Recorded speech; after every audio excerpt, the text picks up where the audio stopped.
So let's close that and we can now go on. Okay, so this is our Bible study for March the 19th, 2023. And we had gotten down to the place in the life of Cain, where he went out from the presence of the Lord, obviously with the presence of the Lord associated with being around the Adamites, his father's family, and so forth. And then the scripture says, and he dwelt in the land of Nod on the east of Eden. And Cain knew his wife, and she conceived and bare Enoch, or Hanok, and he builded a city and called the name of the city after the name of his son, Hanok. So let's go down through some of this for a minute here and just share some comments in regard to this. The text that is translated from the presence of, wow, is literally from to the face of, or that being right in front of the face of the Lord. And you get the idea that Cain still lived in front of the face of the Lord, of Yahweh, God, after Adam and Eve had been cast out of the garden. We don't get the idea that God just said, well, you all now you violated my design. You have sinned, and therefore I'm separating myself from you. By the way, you need to realize when we say things like that, and we put out the idea of this physical separation between God and humans in whatever condition those humans exist. When you think about it, and we make it this idea, it's like the sinning human is in one place and the holy God is in another place. You don't realize what you're saying about God when you present that kind of a picture. There are not places in the creation where God does not exist. His presence is everywhere. The difference is whether or not he manifests his presence in ways that humans can perceive. But all that exists, the entirety of the creation, exists in him. It does not exist outside him, as though he's in one place and the creation's in another, and they occupy two different spaces. Keep in mind, you've got to be consistent. God is the one who brought dimensionality, space, location into existence. He brought it into existence. And you think, well, he must have built it outside of himself. What was outside of God? You see, when we start to think about these things, and this is the problem that the Apostle Paul mentioned in 1 Timothy 1. We've got these guys who are desiring to be teachers of the design of God. They want to teach the word of God. They want to teach what God has said and everything. But they never aimed at learning properly. They never aimed at the right target, and that's learning to know God accurately. It was just a matter of getting a degree, of completing some courses, of getting out of school and going to do something. I want to go preach. And I heard that yesterday from a couple of people that said, I just want to go preach. Well, if you don't know what to preach, you better be quiet.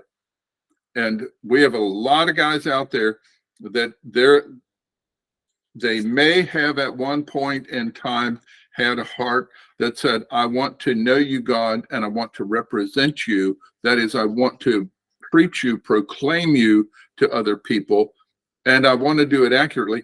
But they never learned accurately. They never aimed at learning accurately. So because they never learned it, they couldn't preach him accurately in all aspects. And then when you're in a position of some kind of prominence, just like the Pharisees were, you can't change. You don't go back to school. You don't learn more. You don't take Hebrew after you've graduated from Bible college. Hebrew being just one point. But what's the idea? Do you know, you think about it. We go out, and some of us have talked about this before. I think, Stephen, you and I have talked about this idea that we have doctors do continuing education. Teachers in the secular realm do continuing education. You have business people that do continuing education. Everybody does continuing education except the people who represent God in assemblies of believers. But there's this miracle that happens. Continuing education. What'd you say? I said, but there's this miracle that happens. You go and you take classes for 4 years and you graduate and you know everything you possibly need to know. Well, I guess it must be true, because probably at least 95% of the men I know practice that. Now, if you pin them down, they'll say, oh, no, I don't believe that. But your words say one thing and your life says another. There's something wrong. There's something wrong. And we don't even see that we need to be, as I told this man yesterday, I said, you got to realize, and this is, you think about this. This man looking at the Old Testament, he said, well, that's Old Testament. That's the God of the Old Testament, that kind of stuff, which demonstrates his total ignorance of truth. But he says, he says that, and then I said, but think about this. Consider, God said, but you will seek me and you will find me when you search for me with all your heart. And the very next statement is, he says, and I will be found of you. So that tells me that men such as this one, they're not seeking him with all their heart. They're seeking him with their own minds and their own ideas about things, but they're not seeking him with their heart. Because if they were seeking him with their heart, they would be finding. Was this man a student of yours about 30 years ago? This man was a student of mine some years ago. Yeah. So a long time ago. But like I said, he also went to Reformed Theological Seminary and got messed. He thought he was messed up already. He just got more messed up. So anyway, when you look at this and you think about this idea of Cain going out from the presence of, or from the face of the Lord, it highlights the heinous nature of Cain's failure to bring a proper offering. Cain obviously had access to God. He had access to God. God talks to him. God, if you will, tries to reason with him regarding his offering. And Cain would have none of it. He obviously had access to God, even being able to appear in front of the very face of God. And thus he would have known what was expected. People say, well, no, there's nothing in the scripture tells us what kind of offering it was supposed to be. And I'm telling you, those same people, they are ignorant. They don't know. They do not study the scriptures as God gave them. So therefore, they reach these conclusions, and then they go out and preach and teach those wrong conclusions. And people go out, and it's like, oh, well, yeah, I guess I don't have any responsibility. I'm okay just the way I am. Notice, it's noteworthy that Cain was worried that anyone who found him would slay him, that is, in vengeance for the murder he had committed. It is incomprehensible that those outside Adam's family would have known or cared to take such vengeance upon him. But when you stop and think about it, what Cain said, his wording was, the whole of the one finding me. And what that construction, you might say it differently, everyone finding me. It's a cal active participle for those of you who know some Hebrew, plus the suffix. It indicates that he feared everyone. And think about it. The only people who would have cared would have been Adam's family. And Cain was afraid of everyone, the entirety of the one finding me will slay me, he says. That's additional evidence. It's additional proof that only the family of Adam existed. Other peoples did not exist. So, you look at these things, and that's what you look at this interaction between God and Cain, and it's telling you, all of this is telling you, there aren't other peoples out there. So when it says he went and dwelt in the land of Nod, and again, there we go again, and it's sad to say the King James translators put a capital N on Nod and made it a land of Nod, but it's not land of Nod. The word Nod, for those of you who remember, it is a Hebrew word, and it's an infinitive. It literally means a land of wandering. The word would be shall we say, it'd be better to transliterate it N-O-D with a long O in it. Nod. He went and dwelt in a land of Nod. That is, he dwelt in a land of wandering. That's what the word meant. And keep in mind, he could wander anywhere. Indeed, the entire landmass of the earth may have been just one landmass at the time, and awaiting the time when God would break the continents apart and move them to their present positions as they are now.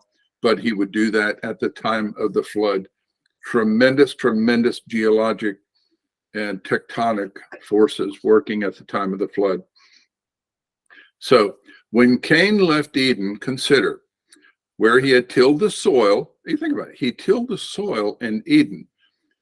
The garden was in Eden. So the Eden and the garden are not an identity relationship. Eden was an area and the garden was in Eden. And so when they were cast out of the garden, they were still in Eden. So he left Eden where he had tilled the soil, the source of his offering to the Lord, but from which he was now cursed. So he wandered in the area of the world which was east of Eden. And that area thus became Nod, wandering. It was a land of wandering. That's where Cain went.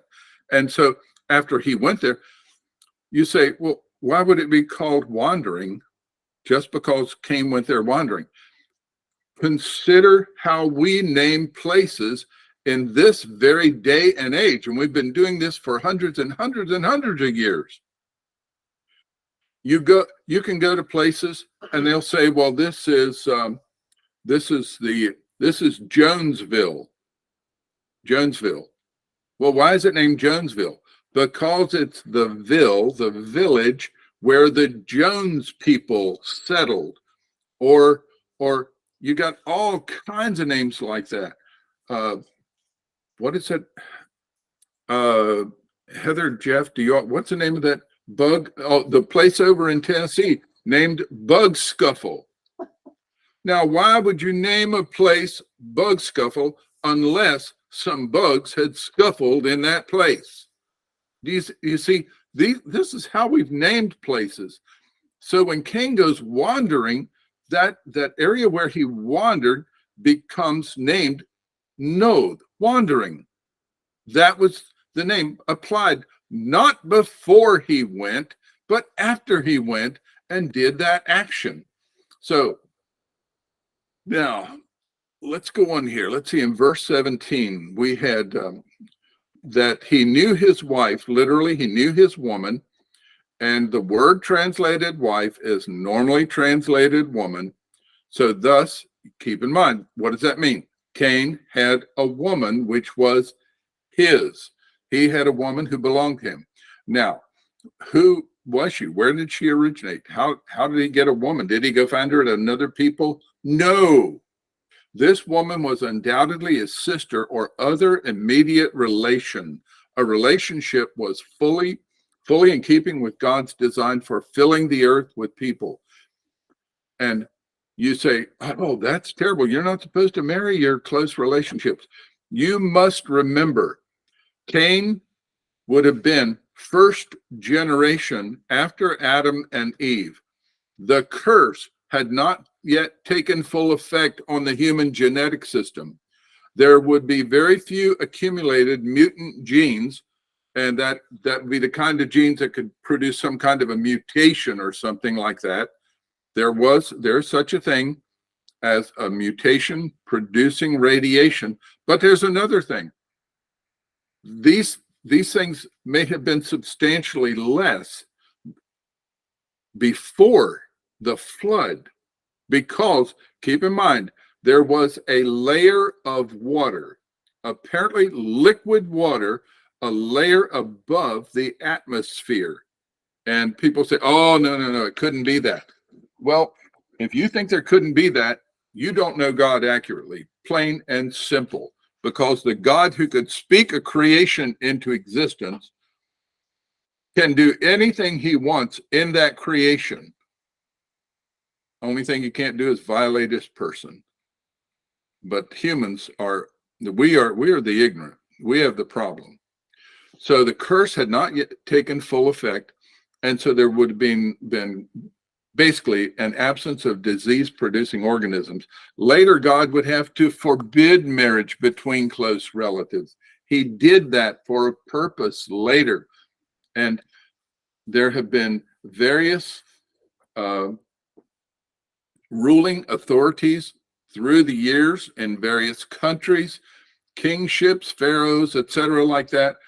And those people would marry within their own family, and because they married within their own families, there were different things that happened to them, and the children, the offspring of those marriages would then they would have some kind of a defect, if you will.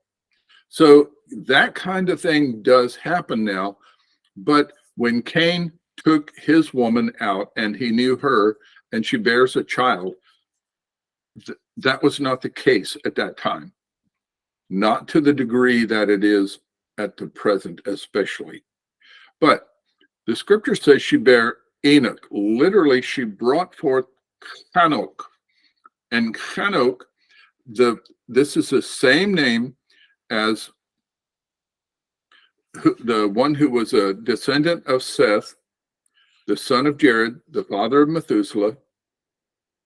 Hanok, the one who lived 365 years and then went for a walk with God and didn't come home. But the meaning, perhaps it means something like the training one, something that is training. That is, see, when you're training someone, you're kind of building that person's character. Thus, you are dedicating that person to a certain character and nature and all kinds of other things in their life. It's kind of like, think about it this way. In this country, let's say 150 years ago, maybe a little less, 120 years ago, 130 years ago, in the late 1800s, there were many children who were born in what we call the Old West, and they grew up in families that were living in that Old West. They had to take care of cattle, they had to take care of horses and things like that. So when a child was born, the parent would think, if this is a boy child, typically this boy child is going to be trained to become a cowboy. He's going to be trained to be able to do the things that he needs to do in order to maintain the same style of living that we currently have, if you will, something like that. So this is not unusual, but what's really interesting is when you think about this, and I'd like to do something here. Let's see. Let's see. Delete that, some old stuff there. See if I can figure this out. Let's see. Let's see something here. We had let's see, let's do the first generation. Okay, God created Adam. Adam was first generation.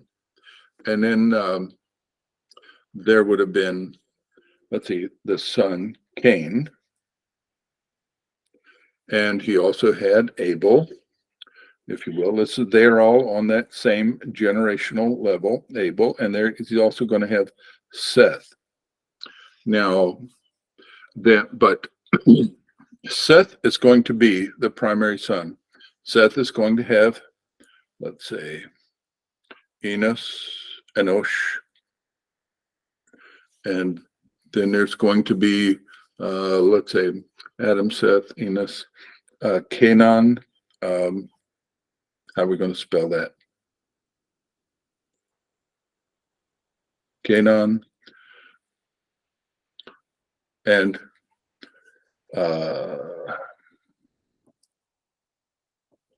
Mahalalel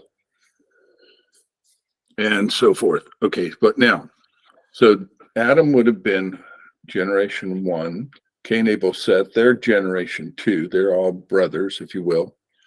Enoch would have been 3rd, son of Seth. Enosh, that is. Canaan, 4th, 5th. We had even down here Yared. Then there was another Hanok.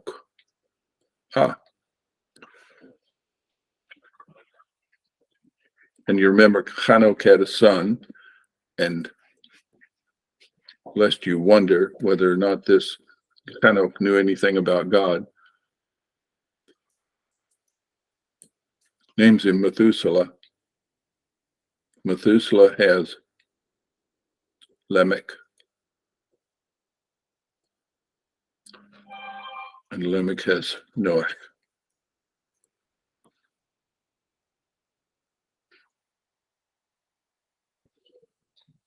So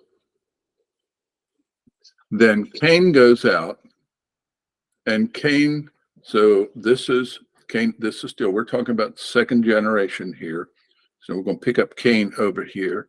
Cain goes out, and Cain has a son. And what did he name his son? What did we just read?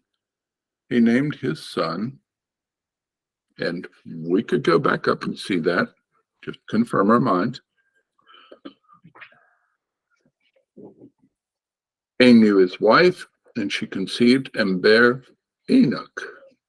And he built it a city and called the name of the city after the name of his son Enoch. So let's go back down to the end. That's kind of interesting. And we're going to see that in these subsequent generations down through here. Let's go up for a moment and let's just do a little bit of research here. Okay.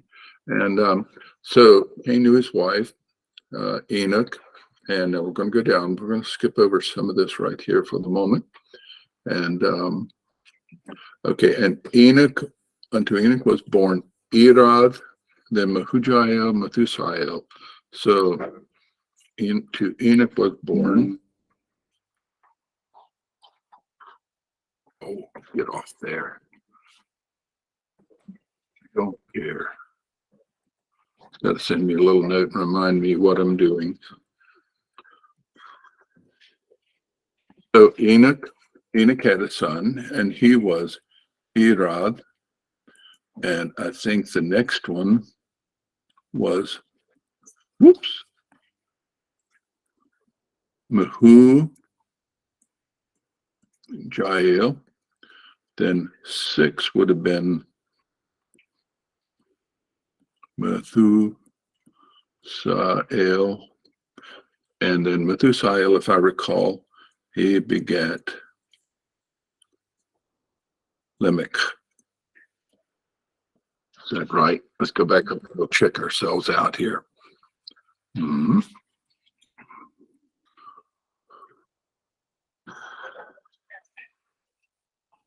Let's see, they say Lamech.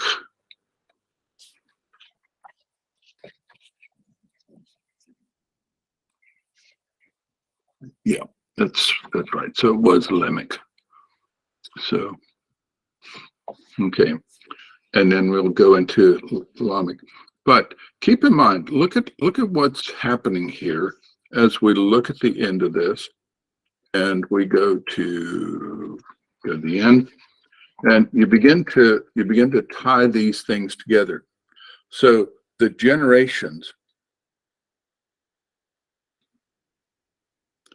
Enosh and Enoch, Enosh and Hanok, Canaan, one gotten from God. Irad may have meant something like a city dweller. It's difficult to say what these names meant, but they definitely had some kind of significance. Then Mahalalel and Mahujael, Jared, and then you come down here. Here's Lemech that we're going to meet here in just a little bit. So you think about this. You say, well, how do you know they coincided that way? I don't know that they coincided perfectly that way, one to the other, but we do know that they did have wives and they had children. So just in terms of the generational relationships, we have a pretty good idea of that. So let's go back up here. All right, now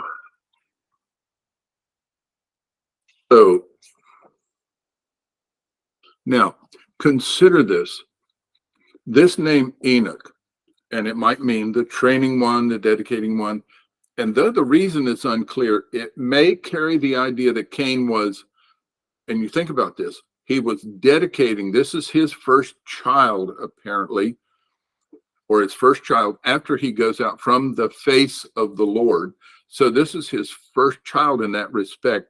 And he may have been especially dedicating his own household in contrast to the household of his father. So it's like saying, this is the one who begins my household because this is my first child of my wife. It would even give you the idea that he may have, he certainly knew that he and his wife were one flesh. That he had learned from his father. That was not something that awaited Moses 2,700 years later to write down for people to try to figure out what it meant. That was something that God had revealed and built into Adam, and Adam understood that the relationship between him and his woman, Hawa, as we saw previously, was that they were one flesh. They were, as Christ would say later in the New Testament, they were no more twain. They were no longer two. They were one. Echad. They were echad, one, just like God said of day one. Yom echad, day one. They were one flesh. So he may have been dedicating his own household in contrast to that of his father, or that this first child dedicated his mother's womb, or that he would be the trainer of subsequent children. We don't know exactly, but for some reason, Cain named this child something that related to dedicating or training or preparing something in some special way.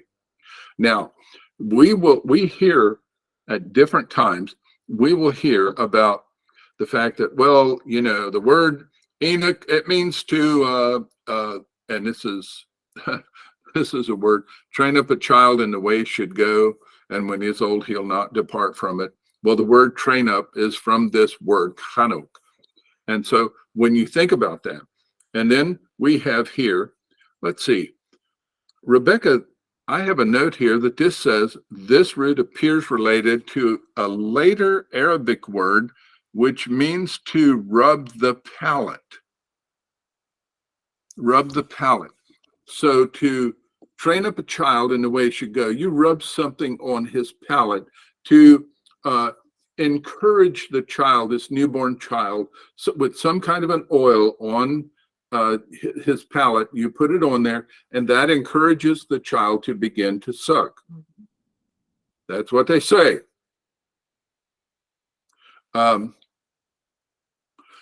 Oh, I see, Rebecca. That means this word, kind of messy here, but don't.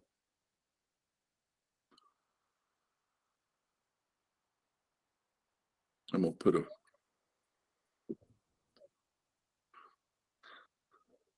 Hanok. Do you see, Rebecca?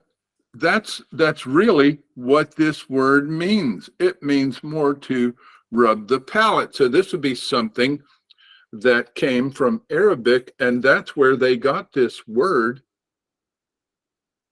Hanok. And then they developed the idea of training. Wait a minute.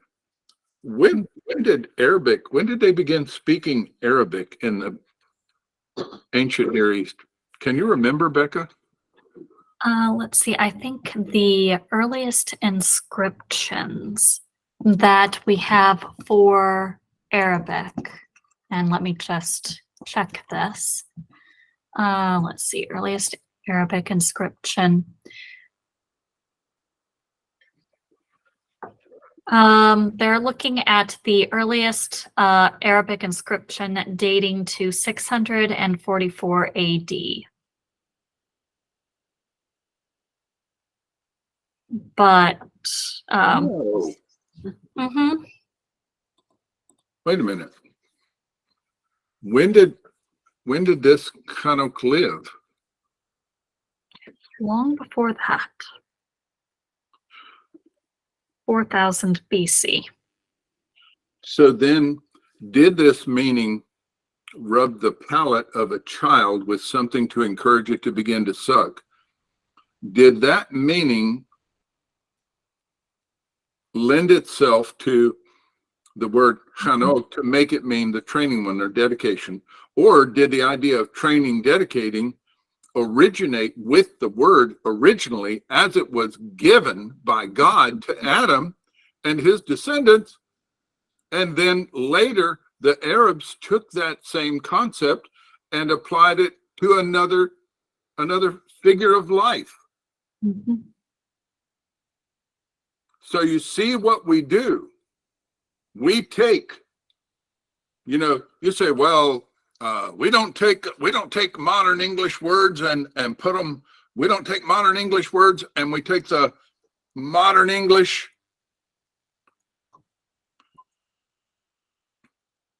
We don't take modern English and put it back on ancient Hebrew. We don't do that.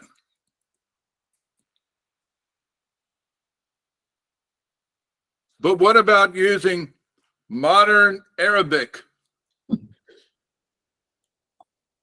Does it make a difference? When you're talking about 6,000 years ago, Arabic is recent compared to 6,000 years ago. Arabic is a derivative language, just like Aramaic is a derivative language.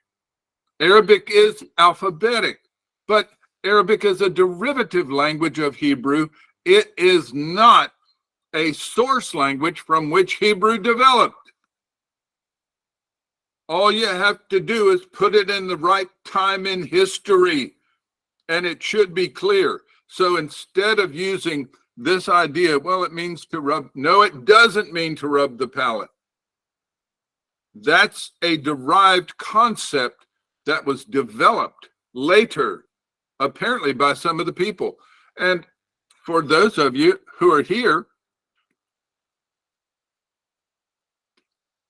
how many newborn children have to have their palate rubbed with some kind of an oil or sugar or something like that in order to get them to begin to suck as they have been designed to do?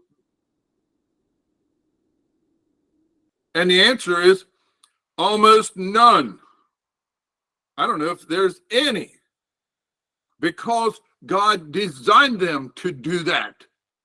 And they do it. Their primary means of gaining sustenance for a newborn child, as God designed, was for the mother to be the provision of that sustenance. And that was not something that came into existence 4,000 plus years after creation. See, if you will look at the scriptures first, and you will say, let's look at the scriptures. Let's find out how God built things, what God did, and then we'll use that to look at things later. And we can see how later concepts developed from that.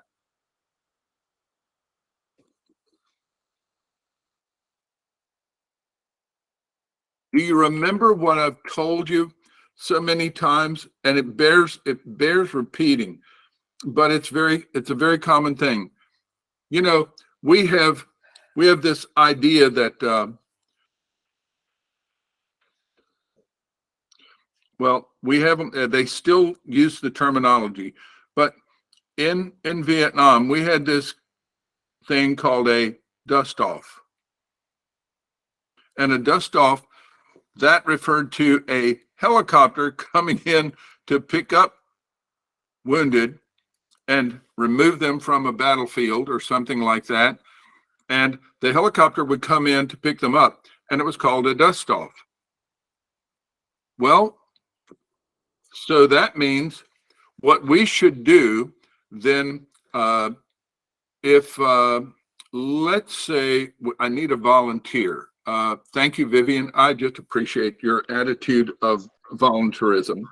Oh, you're welcome. So now let's say that that Vivian wants Badia. I can't. My B looks terrible. I can't remember. Does it have an H on the end? No, you spelled it correctly. Okay. I wasn't sure. I get so used to putting H's on the end of Yes, Badia. yeah. Bud.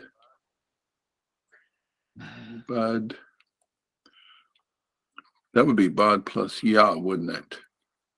Yes. And then that would be, but Ya wasn't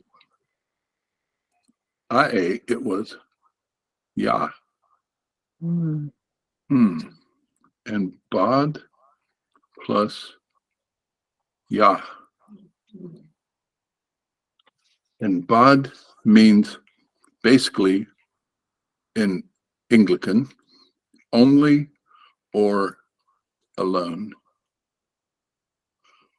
So the name Badia in Hebrew would be Yah only. Mm. Or I like better. Only. Yehya. Yes. Yehya alone. Yehya only. Now, how did we get off on that? You did it. Did I do that? Oh, I know what it was going to do with it, though.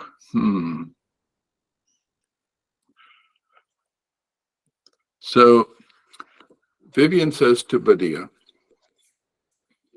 honey, I want you to go in, and this is when she was a little girl, because now she's a grown woman. But she says, honey, I want you to go in there and I want you to dust off the furniture. Mm. And Badia goes out to see if she can find a helicopter. or she does like helicopters do when they land or take off near you. They might dust you off, but they also put a lot of dust on you. Yes. So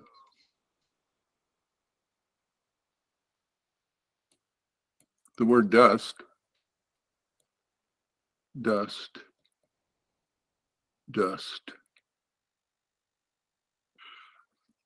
basic word dust, it basically refers to like particulate matter, doesn't it? Basically little particles of matter, some kind of matter. And you know, you could, so this would be a noun. But then we tell somebody to dust, well, that's a verb. And we tell them to dust, and that means basically remove the particles of matter. And I'm just going to indicate that with little marks there. That means remove particles of matter. But we also have another verb. And this verb dust, you're going to now put powdered sugar on donuts or something like that. And that means, or on a cake. And so that means apply particles of matter. And then you got dust off. And so this is a specialized verb, abbreviated there. And then you got another verb, dust.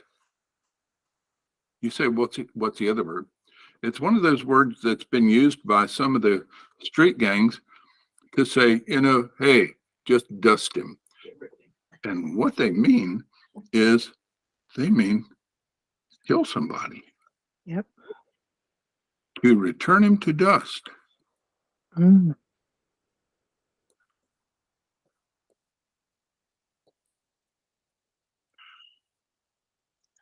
But except for this one right here, which has that preposition attached to it, all of them are spelled the same way. So do you take the one from the guy on the street nowadays, and do you say, oh, this is a meaning that should apply to that word? Do you take the one that came from that we started using in and I don't know, they may have used it in Korea when they started using helicopters there too, but that from Vietnam, do we take that and start saying, well, if you mean dust, you're talking about something that relates to a helicopter. You don't take later derived concepts and apply them to the original words and say, well, that's what the original word meant. No. The derivations occurred, but you don't put the derivations, you learn how the derivations came from the original, but you don't put the meanings of the derivation back on the originals. Well, you don't do that unless you're a Baptist preacher or something like that. Or some of these other quote unquote scholars that are not scholars. After a while, you begin to realize why Jesus could become so angry at the scribes and the Pharisees, the lawyers, the Sadducees, the people who were supposed to know God, but did not. They just did not. But they sure, yes. Is it also fair to say that with all those meanings that you've given, that the modern meanings, they don't replace the old meaning, and the old meaning, the original meaning is not lost? Oh, People absolutely. do understand that connection. They've heard people say, well, words change meaning. No, new application, but the people still understand what it really means. Rebecca, what do they call that when they tend to focus on the specific meaning at a given point in history? Is that the word semantic usage? Semantic usage, synchronic time. Synchronic? Versus diachronic. Synchronic. Okay, let's see. Synchronic. Let's see. There's one that's, and they say diachronic, but it's not diachronic. It's Greek. It's diachronic. I don't care what the Anglicans say. So diachronic. Chronic relates to time, doesn't it? And dia would be through. And I'm going to abbreviate it, THRU. So diachronic would be through time. And then you said the other one was this synchronic. No, how do you pronounce that again? Synchronic. Oh, synchronic. Okay. Well, chronic is still time, but sin, you know what? This is a Greek preposition here, the dia. Well, isn't the sin a Greek preposition too? It is. And what does it mean? Oh, with. Oh, with time. So this one refers to the word in, shall we say, more of the usage in the present time. In other words, you could change it. In this present time, the word means this, and that's all it means. But this would refer to how the word has, let's say, meaning has changed, meaning has moved somewhat. This would be the meaning that's come through time. Would that not be pretty close? It is indeed. So then, and what we have to deal with, and this is something you got to be careful of with quote unquote Bible scholars and people who've been taught inaccurately and properly about the use of the biblical languages, because they will tell you that, well, this is the meaning that the word had in that time. But the issue is the meaning that they're seeing in a word that's used in a particular time in history. And consider if, and he did, if Adam wrote, then Adam would have started writing about 4,000 years before Christ. But then if you come down to the time of Noah, and if Noah and his son Shem, Shem, if they write and give you a record of the flood, then those words could be used at a different time, and maybe they don't mean the same thing that they did when Adam did. Of course, that's a problem, because Adam had only died 122 years before Noah was born. So he had rather a substantial effect. But then they go down and they'll say, well, this was the use of this word in the time of Moses. Well, it had lost its original meaning, and it just has this specialized meaning, synchronic meaning in time. And it doesn't carry any of its original meaning. And that's what you were saying, Stephen. They say this, they say, well, but who's the one who's determining what that meaning was at that specific point in time? And who's the one determining that the original meaning has not carried into the word whenever it is used in the future in some way?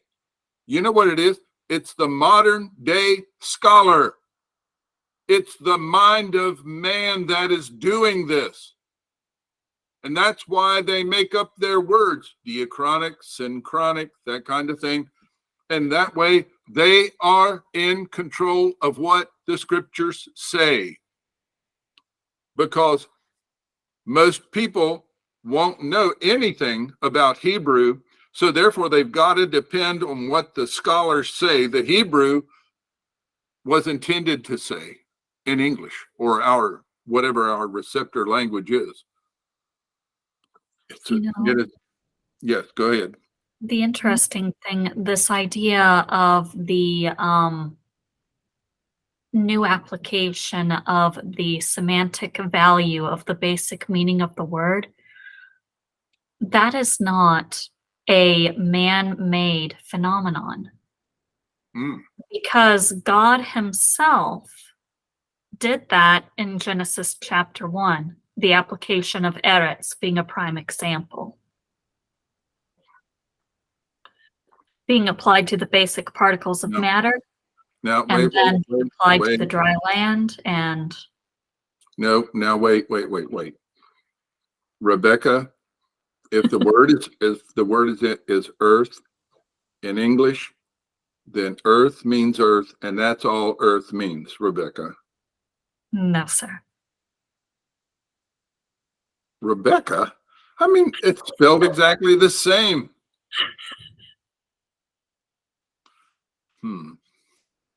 Now, say again what you just said about the different uses of the word earth, edits, even in Genesis? Wow. So what was that you said?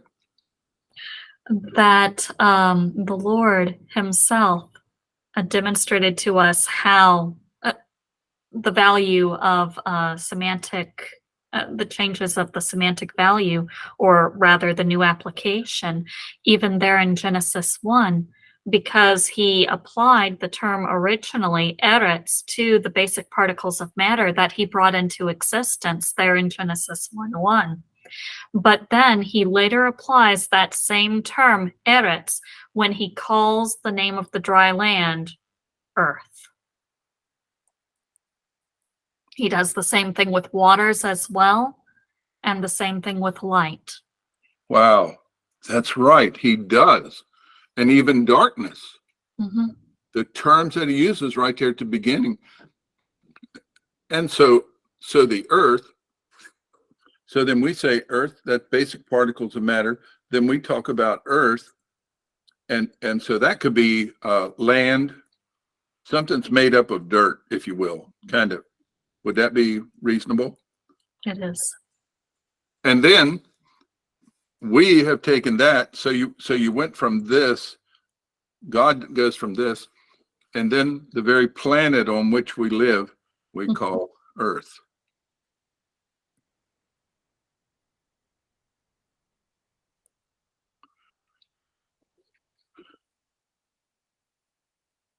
And you say, well, of course, that's no problem. That's easily understood. Do you know where the problem comes in? The problem comes in here. When you take this meaning down here, you take this meaning and you put this meaning into, and you say, oh, that's what he created in Genesis 1:1. In the beginning, God created the heaven and the earth. Now, see there, God created the planet. You take the later derived concept and you put it back on the original use, and you are wrong. Because the word earth did not derive from the concept of earth, the planet. The word earth refers to the basic particles of matter from which God would build everything that would come into existence. But we are humans, and we know better than God does. Why didn't God say that in the first place? He could validate a bunch of idiot modern day preachers and teachers, but he wasn't validating a bunch of idiot modern day preachers and teachers. He was stating simple fact of what he did. So just to tie up a couple of loose ends here in this, you notice this B, we talked about this idea. That is a derived concept. It is not the thing, it's not the meaning you put back on the ancient word. You may use it as an illustration, but you must say this. Did you catch that? Later. It is a later. You don't take later to define original. Unless you're a quote unquote Bible believer, and then you claim to believe, but you don't even know what the scriptures say. So the next thing down here, this is the same name, this name Enoch, the same name as the descendant of Seth, the son of Jared, the father of Methuselah, we say. And then this is also the same root. This is the same root word that's used in Proverbs 22:6. And when you train up, you chanok. And so you train up this child, you dedicate this child in a way. And you think about it, does that not make a difference? You think about what we tend to think in our present generation. When we say, well, we're going to train our children, so we're going to train them. Okay, how do you train children? How are you supposed to teach children? You know, when you go to the clarity of the scriptures, hmm.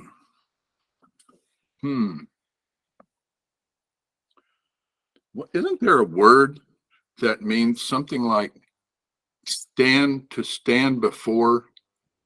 Let's see. Isn't there a word like that? See if I could write it here. It's a pra plus the verb histemi. There's a little H sound on the front of that. Histemi in the Greek New Testament. And now we know what it means because this is a word that's translated, you need to be able to rule your own house. If you can't rule your own house, how can you rule the church of God? And so we have people, and guess what they've done?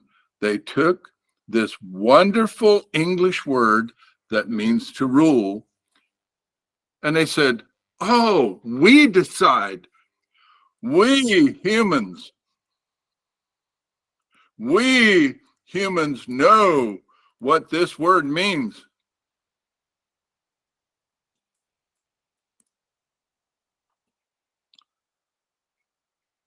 We know it.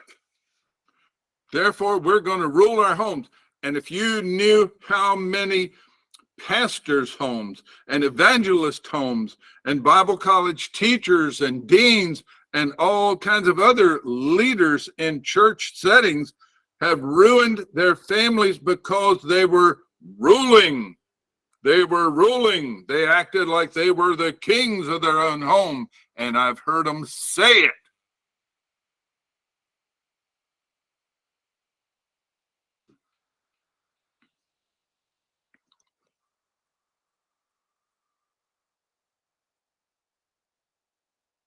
All right, Rebecca. Now, I was asking her about some other, well, we were talking about Hebrew before, weren't we? So now we're going to make her recite on her Greek knowledge. So this word here, the pro, that's a preposition, right? It is. Okay. Before. Okay. Before. And this is a verb. And so To before, stand. so we got before plus, what is it? To stand. To stand. To stand. So wait a minute, before to stand? To stand before. Oh. As an example, to be a mashal. So what really happens, though the Greeks would put the preposition often on the front of a verb like this, in English, we should take that, the way we do it in English, we put it over here at the other end, don't we? Mm-hmm. So literally, it means to stand before. And you said, so then if you say stand before, then what's the significance of that? Say that again, please. To stand before as an example, to put it into Hebrew terms, to be a mashal, a picture.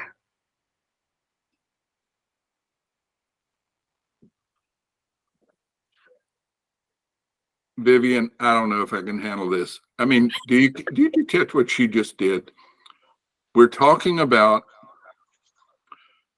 train up and kind of dedicate and then I went to this, how do you train up a child? And I went to prahistemi, which is Greek New Testament, and then she says it basically means to shall we say be an example. It relates to being an example, standing before us an example. But then she brought up something else. Did you catch that word she said? What was that again, Becca? Mashal. A picture. Mm-hmm. Oh no. Mashal. Wait. Rebecca, mashal is the word translated proverb. Ah, Because a proverb is a word picture demonstrating the criteria of God.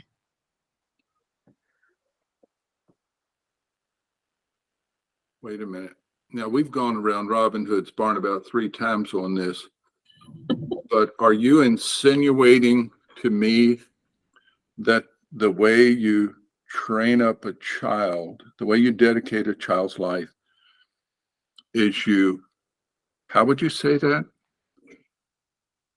Stand before the child as an example to picture Stand for the child. Before the child, and I'm going to take this out of here for now, as an, that's supposed to be an example of the design.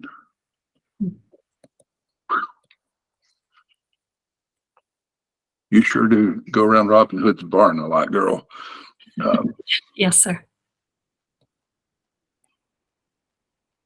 It's almost as though the two languages are interrelated. I'm sorry, what'd you say? I said it's almost as though the two languages, Hebrew and Greek, are interrelated. But wouldn't we expect that if the same author is using both of those languages to express the same criteria?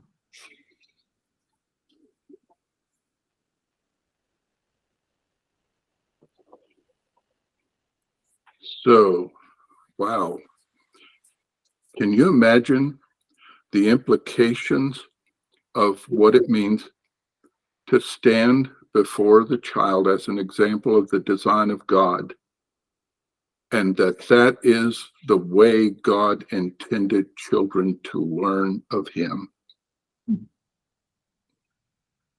That's his very design. But I have a question for you. And this is for anybody, any one of you, except Rebecca. Rebecca, you can't answer.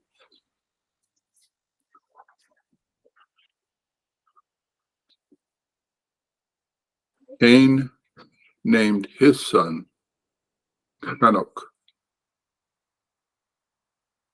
What example would he be providing to Hanok as he stands before his son?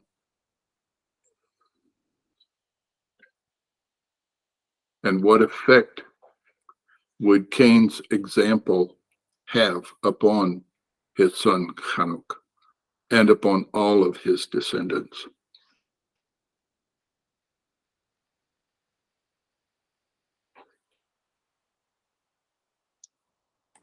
It would not be a good one, as he would be demonstrating a life lived contrary to God's design. Hmm. So the results could not be good. Could not be good, because violation never brings good. Okay. Vivian, did you have something there? Yes, he would be. He is a violator of the design of God. Hmm. And so his descendants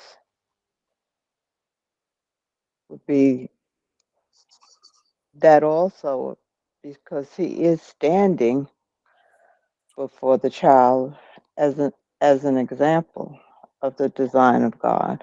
But he's not standing before the child as the design of God. He's standing before the child as a violator to the design of God.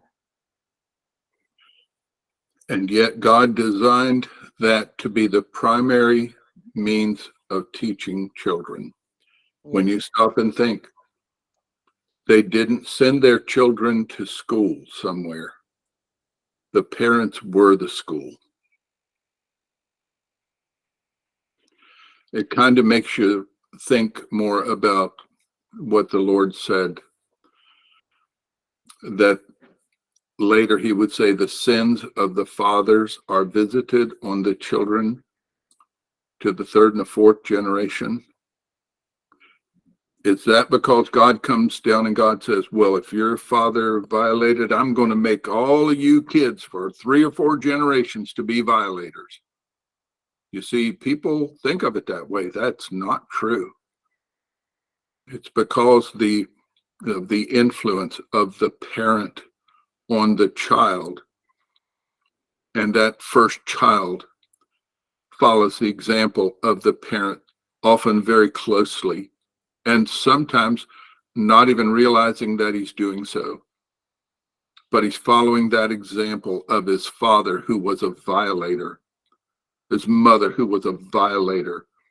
And then that child may learn more of God or something, but it still stands as a violator before his children, and then for his children and his children. And it just carries down through the generations. And when you think about the destruction that works in human existence, it is really simply amazing that in the midst of that, one child in that line could hear the truth of God and say, yes, this is true. Yes, I will turn back to God. I will not follow my father and my mother in their error, in their violation. I will turn to God. You know, it's almost miraculous that a child could do that, but it happens. And isn't it wonderful for all of us that it's happened to us? Because think of all the examples we have had through the years. So, anything else there? If not, just notice this last couple of notes here before we went to verse 18. The scripture says that he builded a city. Literally, Cain was building a city. As I recall, it is a participle in that place. And so it's talking about he was building a city. It wasn't that he had a place where you have giant buildings and a lot of people and thousands of people together. He was just building a place which would have had multiple dwellings together. And that multiple dwellings would have started with him and his wife. And then his son would have had a dwelling, and another son had a dwelling, and another son, and their sons would have a dwelling. And then some would go out to other places and they would spread and things. But don't get the idea that you're building a city like we see nowadays. That's not what he did. The city may have been just a protected enclosure of some kind. And he may not have finished before he was moving on. Now, an interesting thing here is that modern evolutionary anthropologists will tell you that urbanization, where people begin living together, is one of the marks of modern culture. That means we're becoming modern man. We're no longer backwards, ancient, ignorant dolts. We are modern and we're brilliant and everything. And urbanization is one of those marks. And if you hear that kind of stuff, you need to just throw it out. And if I may, just to let you know, my son-in-law Jeff and I have been talking about this, and some others talked about it with a little bit to Rebecca. But I've been looking at this idea of how biblical archaeology has been handled in virtually every place where I have done any research. And by the way, Rebecca, I just did, I was looking in the Society of Biblical Literature. They want me to re-enroll, we'll say. And I was looking at some of the papers in there on archaeology, and even a couple of books and things, but which are available for a membership. Mm-hmm. And it's the same old evolutionary garbage. It's the same old evolutionary foundation in every respect. And it's amazing. So the issue is this: the scholars, quote unquote, through the years have looked at the scriptures. I'm sorry, they have looked not at the scriptures.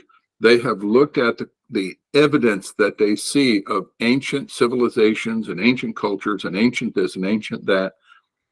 But that they looked at all this evidence and then they reached conclusions. But the problem is that they did not go to the scriptures first and find an accurate representation of what actually happened.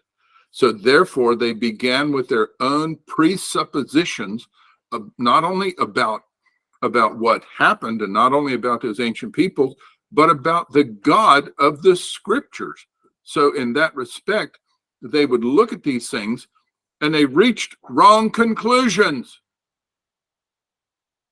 And what they should have done was gone back to the scriptures, read what the scriptures say, accept that as the authority, an accurate authority, and then look for evidences of that in everything that has existed since that time. And I submit to you, the evidences are there. But you don't find them in the modern books. Matter of fact, I don't even know of a book that does it right, except the scriptures. So you have to be very careful. My wife and I were talking about this morning with a book that I've had for several years, and I've never used it until I started opening. Was that this morning I started looking at it? Started looking at it this morning, and I said, uh-oh, this is not good. You see where they start. And they start from the wrong presuppositions about the nature of God and God's relationship to everything that exists, especially his written revelation. So, okay, I guess we probably need to stop there.